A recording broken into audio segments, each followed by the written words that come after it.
kama baba wa kila mtu. Na kumbuka pia kama wale ambao hawajawahi kutana naye ama kuonana naye kwa macho wa kimwezi, na je wale walioweza kukutana naye, kuzungumza naye moja kwa moja ama ana kwa ana, wana yapi ya kusema kuhusu Baba Mtakatifu Francisco ama Baba Mtakatifu wa 266? Na pia kumbuka amempa nafasi wanawake sana, na mara nyingi wengi wasema wanawake wamenyimwa nafasi katika jamii, katika kanisa, lakini Baba Mtakatifu alibadilisha hayo, kumpa tulivyosema hapo awali nafasi wanawake. Tukiangalia labda tukirudia tu nyuma kidogo, mwaka 2026 Baba Mtakatifu aliunda tume ya kuchunguza nafasi ya mashemazi wanawake katika kanisa. Mwaka 2020 Baba Mtakatifu aliteua Francesca Giovina Mlekilachini wa kwanza nafasi ya kidiplomasia na kubadili pia sheria ya kanisa au kupenda canon law, na kumteua ama kumpa nafasi wanawake katika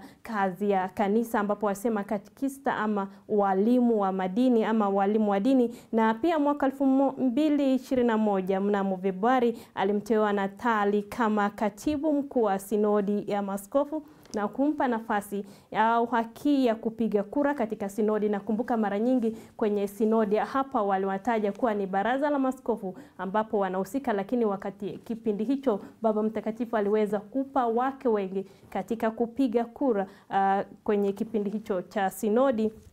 Na bila shaka tunaye hapa anayemfahamu zaidi na julisha zaidi. Je, labda kwenye mkutano ama mazungumzo na Baba Mtakatifu Francisco, yapi ama lengo kule kwa mpi na wanawake waliweza kupata nafasi? Karibu sana. Asante sana. Naomba ujitambulishe kwanza. Kwa jina nafahamika kama Bi Ann Musimi, aliyekuwa mwenyekiti wa kina mama wa Katoliki katika kitengo ya kitaifa nchi yetu ya Kenya. Asante kwa mwaliko huu. Karibu sana, karibu kwa muda wako. Asante. Labda kwa wale ambao hawafahamu, wanawake wa Katoliki ni wakina nani kwanza?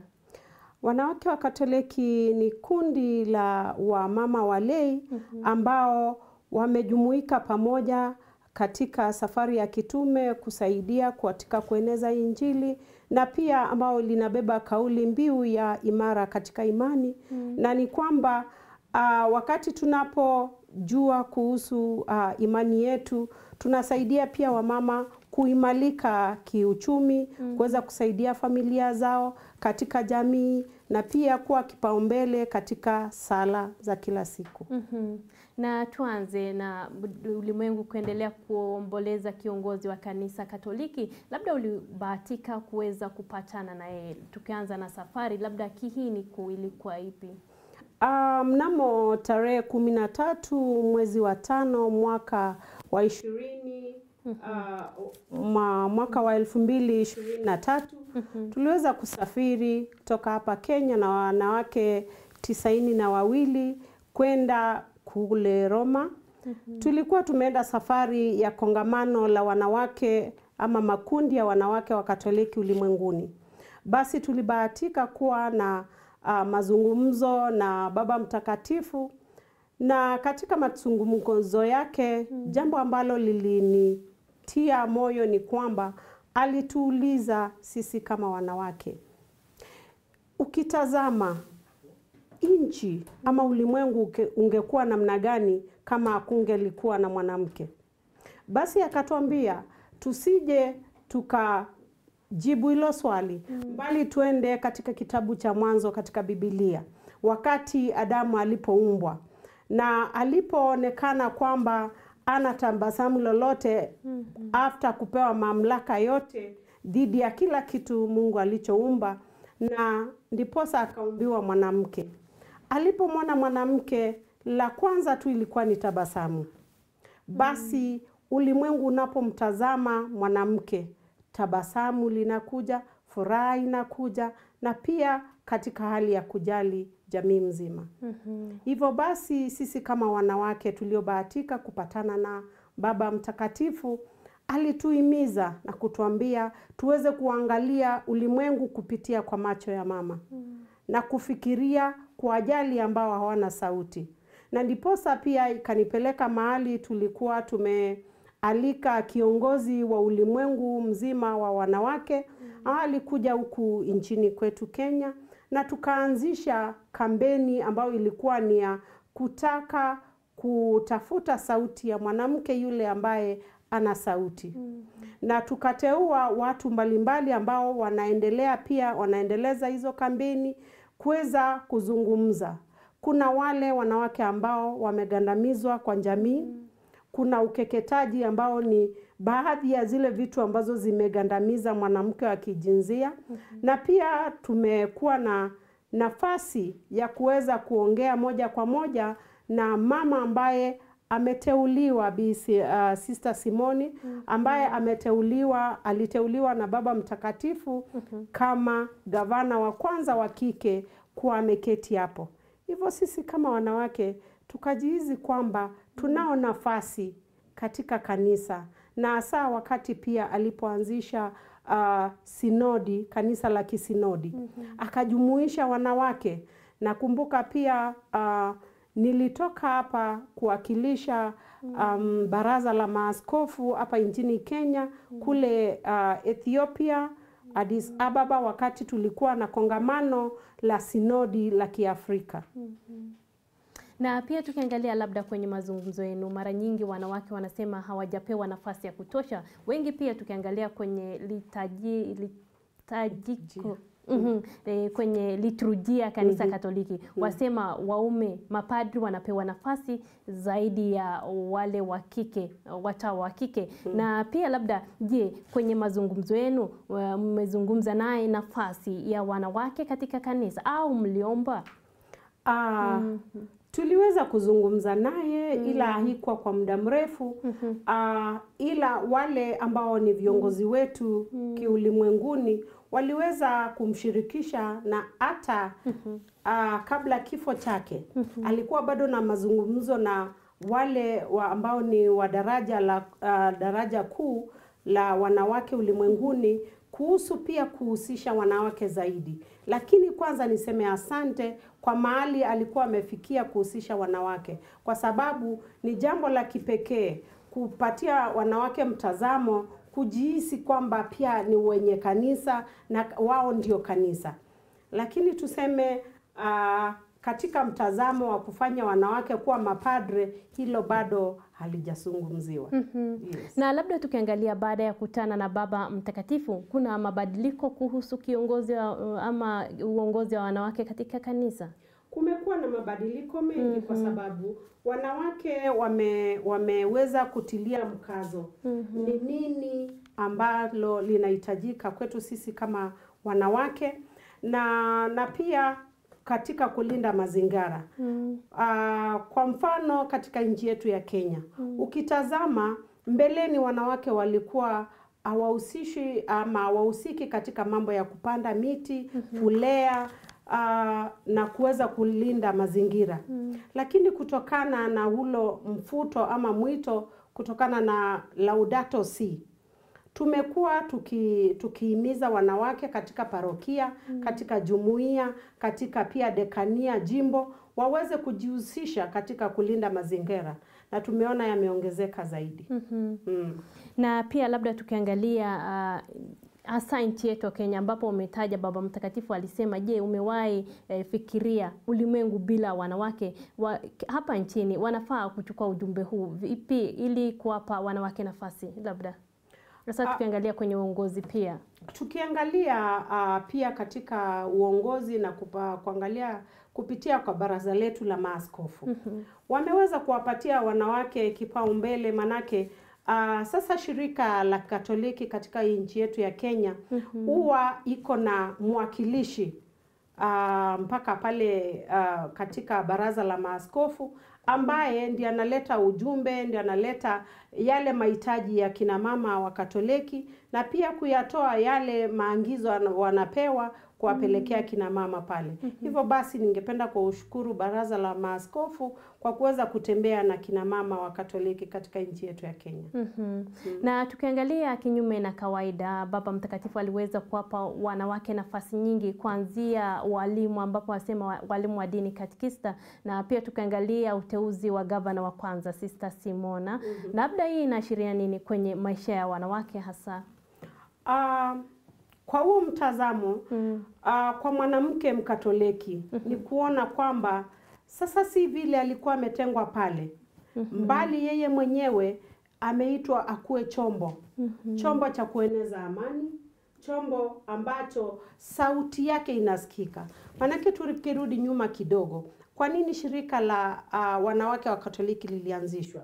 Lilianzishwa ni kwa sababu tuliona kulikuwa na mahitaji ama kulikuwa na kazi ya kutenda kama wanawake, lakini hakukuwa na mtu wa kutenda. Ndiposa wanawake wakaungana kwa pamoja na wakaanza kuwa na mtazamo, kwa sababu ingekuwa wanawake wanaenda kanisani wote wanasali na wanatoka naenda nyumbani. Lakini kumbuka kwamba pale kanisani kuna majukumu ambayo yanafaa kutekelezwa na wanawake, kuna majukumu kwa jamii na kwa familia. Hivyo basi ili limepatia wanawake sauti ya kuweza kujihisi kwamba wanaweza kuongea na kusikilizwa.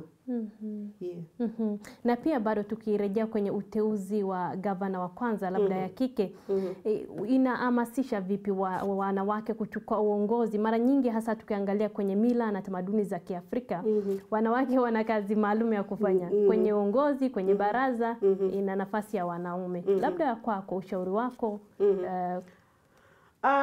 kupitia kwa uteuzi wa gavana wa kwanza wa Kikatoliki wa kike ni kuonyesha kwamba sisi wote tumeumbwa na tukapewa nafasi ile ambayo inafaa pia na wanaume. Kwa jinsia yetu tunao majukumu ambayo tunafaa kutekeleza. Tunafaa kuwa na usawa. Usawa kupitia kutekeleza majukumu yetu. Si kusema mwanamke ni kama mwanaume, hapana. Lakini kuna yale majukumu ambayo kila mmoja, kila jinsia inafaa kutenda.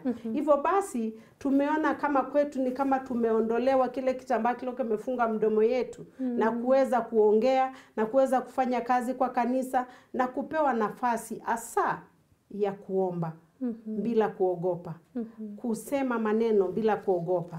Kwa sababu nikitazama kuna kitendo kilitendeka huku nchini kwetu, ilikuwa ni jimbo la Machakos, yule mwanamke ambaye alikatwa mikono na mwanaume ama mpenzi wake, lakini hilo jambo alikushukuliwa na uzito sana. Hila wakati lilipotufikia sisi kama wanawake wa Katoliki na pia wanawake wale wa FIDA, hilo jambo lilichukuliwa kwa uzito na kuweza kujua ni vipi huyu mwanadada angeweza kusaidika.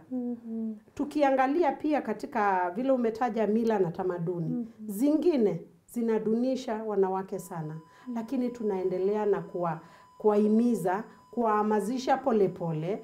Kila jambo linakuja kiupolepole na ni lazima tuzingatie sheria pia, mila ambazo zinagandamiza wanawake, tuendelee na kuziondoa polepole. Na wengi wanasema yale ambao wanaume wafanya zaidi. Na labda tukirejea hapo, Baba Mtakatifu aliwapa nafasi wanawake na kati yake alikuwa na mpango zaidi. Na je, kanisa linafaa kuweka mikakati gani kama njia moja kuendeleza yale aliyoanzisha Baba Mtakatifu, hasa nafasi kanisa? Ombi langu kwa kanisa ni waendelee na kushika mwelekeo ama mwito wa Papa Mtakatifu Francisco wakati alipoanzisha kanisa la kisinodi. Kumbuka kwamba hili ni kanisa ambalo linashiriki pamoja katika utume na kutenda kazi pamoja. Hivyo basi kila mtu anapewa nafasi sawa ya kuweza kujihisi kwamba yeye katika jinsia yake ana nafasi katika ulimwengu wa kiroho na pia katika ulimwengu wa dunia. Na labda nyinyi kama wanawake wa Katoliki mnapanga vipi kuendeleza urithi wake, yani legacy yake Baba Mtakatifu, hasa kwenye nafasi ya waliosaulika katika jamii, na pia tukiangalia kuna mazingira, na Baba Mtakatifu pia aliangazia zaidi nafasi ya wote, usawa katika kanisa? Sisi kama wanawake wa Katoliki especially hapa nchini na pia kushikana na ulimwengu, tumekuwa na mikakati ya kuweza kulinda mazingira yetu, na pia tulianzisha nafasi ambazo tunahitaji watu wa kuweza kuelimisha wanawake jinsi ya kulinda mazingira yao, na pia kuweza kuwahamasisha wasinyamaze wakati wanapo dhulumiwa, wakati wanapogandamizwa, waongee. Na katika ile hali ya kuongea, kuna wale pengine mtu akiongea ataweza uliwa, so tunatumia mbinu ya kuweza kuchukua ujumbe huu kwa siri. Tukichukua ujumbe kwa siri, hatusemi ni nani ambaye ameathiriwa, mbali tunautangaza kwa wazi, na tunatafuta njia ya kumsaidia yule ambaye ameathiriwa ama kumuondoa katika ile mazingira ambayo ni ya kumgandamiza. Hivyo basi tunasema sisi tumenufaika kuwa tulikuwa na Baba Mtakatifu ambaye alitupea kipaumbele kama wanawake, na tunazidi na kushikilia maadili mema ambao ametuachia. Tuna matumaini ya kwamba yule papa ambaye atateuliwa atafuata hiyo njia ya kuweza kushikilia wanawake na kuwapatia nafasi zaidi katika kanisa letu. Na ujumbe wako kwa ulimwengu na pia kwa kanisa wanapoendelea kuomboleza maisha yake Baba Mtakatifu Francisco? Ujumbe wangu kwa ulimwengu na hasa kwa wanawake ni kuwaambia kwamba tusali kila siku. Papa Mtakatifu alipokuwa anatembea na kwa maisha yake ya kila siku, angekosa rosari kwa mkono wake. Hivyo basi tuzidi na kuiomba rosari, tumuombee pia, tuombee roho yake iweze kupumzika kwa amani, lakini sana tufurahie kwa nafasi aliyoshiriki katika maisha yetu, na kuweza kutuonyesha njia ya kuweza kupitia kama kina mama. Kwa hakika Papa Mtakatifu alikuwa ni mnyenyekevu, mwenye upendo, mwenye kuwajali wasio na sauti, mwenye kuwajali waliotengwa, na mwenye kuunganisha ulimwengu mzima. Kwa sababu tukiangalia katika ziara zake, alienda mpaka katika nchi ambazo ni za Waislamu, madhehebu yale mengine, na kuweza kuwaunganisha, kuwaambia sisi wote ni binadamu, ni kiumbe kimoja. Hivyo basi tunafaa kushikana mkono na kutembea kwa pamoja. Maneno yako ya mwisho kabisa tukimalizia? Yangu ni kusema pole za dhati kwa ulimwengu mzima kwa kumpoteza Papa Mtakatifu Francisco, na tunazidi na kuomba ili uteuzi wa papa mwingine uwe ni wa haraka na tuweze kuendeleza Injili, kwa sababu kanisa alisimami. Kanisa liko mbioni, liko mwendoni, na kila mmoja anashika furushi lake na kuweza kutekeleza lile ambalo anapaswa kutekeleza.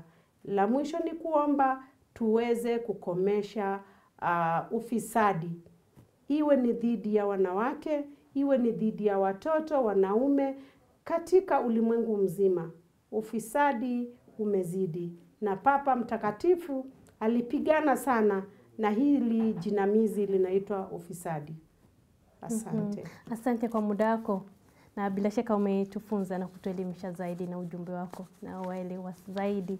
Shukrani kwa nami mpendwa mtazamaji wa Runinga Capuchin. Kufika hapa ni tamati ya mazungumzo yetu na aliyekuwa mwenyekiti wa chama cha wanawake wa Katoliki ngazi ya juu ama kitaifa, ambaye ametaja kuwa waliweza kukutana naye Baba Mtakatifu, na bila shaka kila mtu ana ujumbe ambao anaupenda uwenzi au kuishika. Kwangu ni swali la Baba Mtakatifu: je, unaweza fikiria ulimwengu bila wanawake? Na bila shaka hilo ndio swali twaweza kujifunza siku ya leo. Na kumbuka Baba Mtakatifu wa kila mtu anasema, na bila shaka tunaendelea kumwombea roho yake ipumzike kwa amani. Na nimekuwa naye ni mwenyekiti wa chama cha wanawake. Jina langu ni Arbe Bunaya. Shukrani zangu za dhati kwa wote waliokita kambi hapa na waliohakikisha kwamba makala haya yamekufikia. Uwe na siku mwema.